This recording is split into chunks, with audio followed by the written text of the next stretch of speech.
Hello. Hello there. Hiya. Would you like to introduce yourself? Henry Rennie, 24 Glentanar Court, Beasley.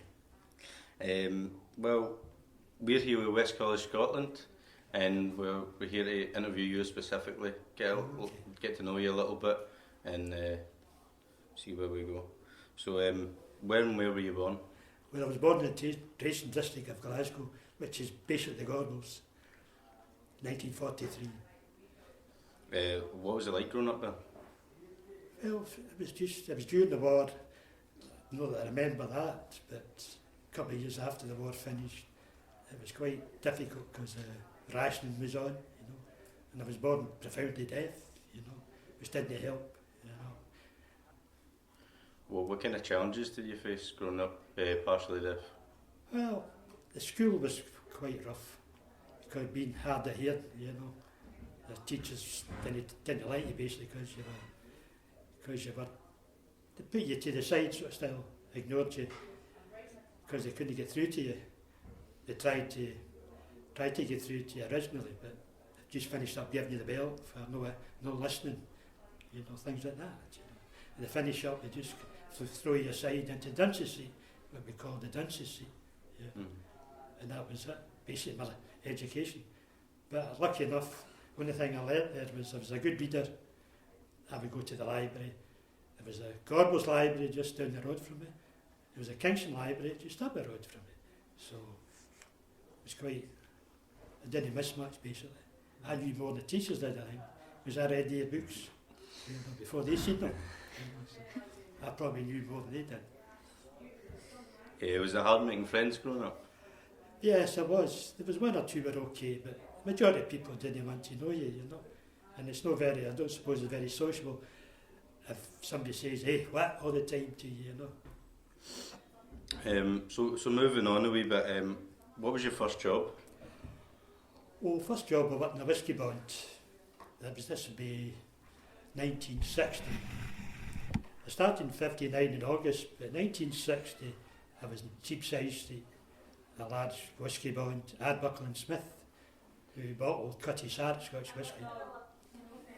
And the actual factory was situated between Cheapside Street and Warwick Street and Anderson. So the night of 28th of March 1960, I was in the boys' brigade at the time, so I was playing five-a-side football at about 7 o'clock at night. And somebody came in and said, oh, there's a big fire on the other side of the water. Anderson? Yep. Oh, aye. So I thought right away, oh, there's a big bond, whisky bond. Oh, that'll be the Buchanan's Black and White, which is Washington Street, just near where the Kingston Bridge is now. So I thought it was the Black and White whisky bond that went on fire. So I went outside. So she said, no, it's where you work. It's on fire. Oh. So this went on all night. And it was just the next day we found out that there was 19 firemen killed, 5 of which were salvage workers. So there was 19 people killed. It's the biggest, I think it was the biggest peacetime loss of life, firemen, in their history, That was 1960. So there it was. But where did you go after you left? Well, what was the next big job? Well, next big job. I was always good with my hands. I used to make radiograms, record players, things, radios. They'll get old parts from the barrows and make them up, So that was good. It was good with my hands. So I said, well, maybe try and get into electronics. So there was a course running in Hillington, Industrial Estate. At one time, used to be a little wee complexes, for things like that. So I went up there in Hillington. I was there, I think, about 6 months in the electronics course. The finish up, there was an advert from Barnes Strauss, with a major MOD defence contractor in Anniesland Cross, who did submarines, tanks, Centurion, Chieftain tanks, So there was a Well, lot. that was There was a lot of 1977 when I started. So there was a lot of secrecy and stuff going on there, and a lot of Oh talk. yeah, it was busy. When I was there was about 3,500 people there. Right. So I started off as an electronic viewer.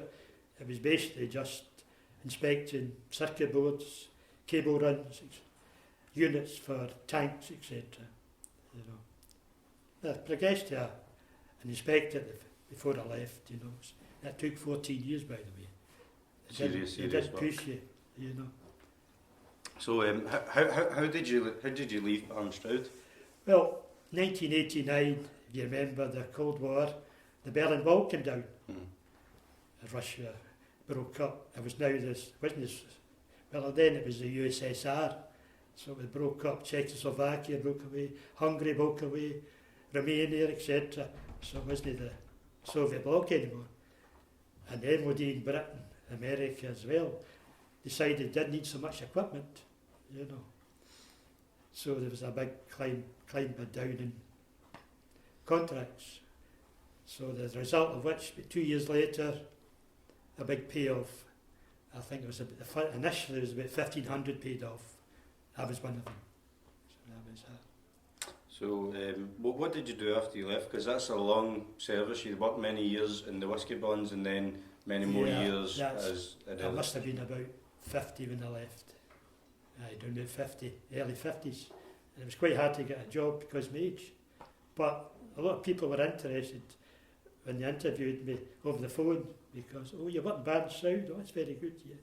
But as soon as I mentioned by age, we'll let you know, the usual. So I didn't take, well, I thought, well, what can I do? I'm hard of hearing. So I went to a course, sign language for the deaf, which was funny enough, was in my old starting ground, the Gorbals Library. It was now owned by the Deaf Connection people who did courses for anybody interested in sign language. So I went there, I lasted, I think it was about, can't remember, it was 3 months I think, training. That was quite good, I enjoyed it. It was a natural, obviously, maybe being hard of hearing. So that was it. So I wanted to do stage 2 and 3, which would have made me, I could have been an interpreter. But meantime, going to the job centres looking for work, I was still looking for work. But they said I wasn't trying hard enough to look for work. But I said, well, but I want to be an interpreter. And I was told I'm a natural for it. But no, they wouldn't wear it. So that was that. So after that, I volunteered for work in, was it the Sense people, the Sense charity shops, Partick. Mm-hmm. So I did various other courses in electronics, printing, etc. Try to keep my time in, Yeah. But unfortunately, my health began to deteriorate. I was drinking too much initially. But funny enough, I got a job eventually in an electronics firm who made units for Asda, for the refrigerating equipment, cables, etc., and units for that. So while I was there, I just started. I wasn't well at the time I started, At that time I'd be about 50, 58, 57. So I didn't feel right. So one day I was preparing cables, etc., to fit into units. And my hand started to shake. There was I was sitting in a high seat, something like a bar stool, preparing the cables. My hand was shaking. And then my other hand was shaking. And then I felt queer. So I turned round to get off the chair and I fell right in my face. I woke up in the hospital. I seemingly had an epilepsy attack. I think they called it a grand mal, it's a major seizure.